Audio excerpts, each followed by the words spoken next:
On certain occasions, human life is faced with various issues like anxiety, stress management, drug addiction, relationship conflicts, suicidal tendency, bereavement, loneliness in life, accidental trauma, sexual abuse, occupational challenges, and educational issues. In such difficult life situations, they might seek advice from friends or relatives about the way to react or deal with their problems. Always this method will not work out successfully. So some prefer to seek professional assistance to find solutions for their problems and might approach a counselor who can use various counseling approaches. Counseling is an interactive process between a counselor and a client. In this helping relationship, the counselor, who is a trained professional, helps the clients in different ways, such as remedying, improving, preventing, exploring, etc., to alleviate their problems. The interaction between the client and the counselor always takes place in professional settings. One of the most important necessities for counseling is the willingness of the client to participate in the process. The willingness of the clients is decided and affected by their personal moods and the type of difficulties they are facing.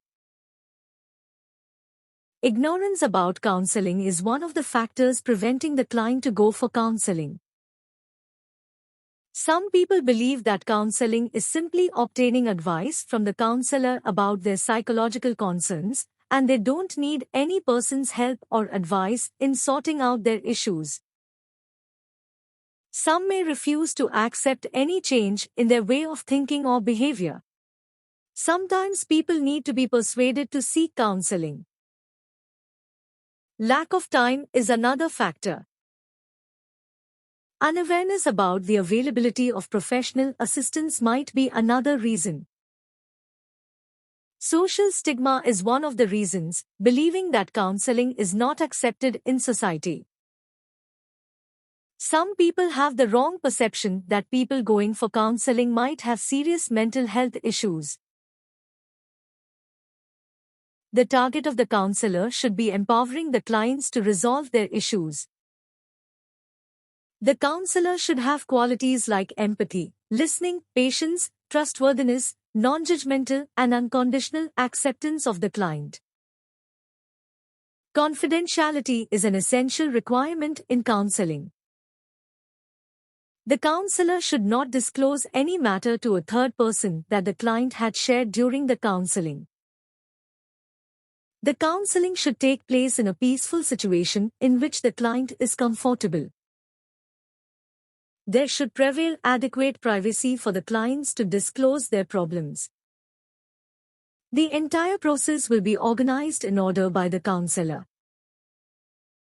It is never a process of simply advising to act in one or another way.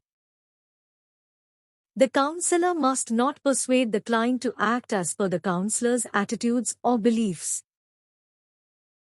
Through counseling, the client gets the capability to view situations from a different perspective, and that will automatically bring positive changes in the client's thoughts and behavior.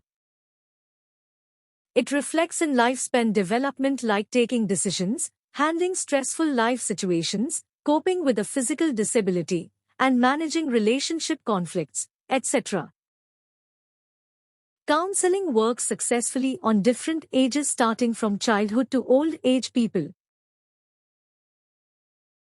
There are different stages in counseling, starting from building a healthy relationship between the counselor and the client.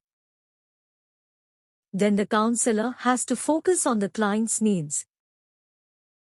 As the counseling proceeds, suitable goals are settled by the client with the help of the counselor. Goals may vary according to the need of the client, such as an achievement of an aim or certain behavioral changes. There will be follow-ups. After achieving the goals, or when the client is satisfied with the development he has achieved in the desired direction, termination of the counseling process takes place. There are different schools of psychology, which suggest different methods of counseling. The counselor has the freedom to choose the appropriate approaches for counseling that he decides to be suitable for a client. He might also use combined methods from different approaches for a single client. Counseling is described as both an art and science, empowering the client to facilitate changes in thoughts, emotions, and behavior.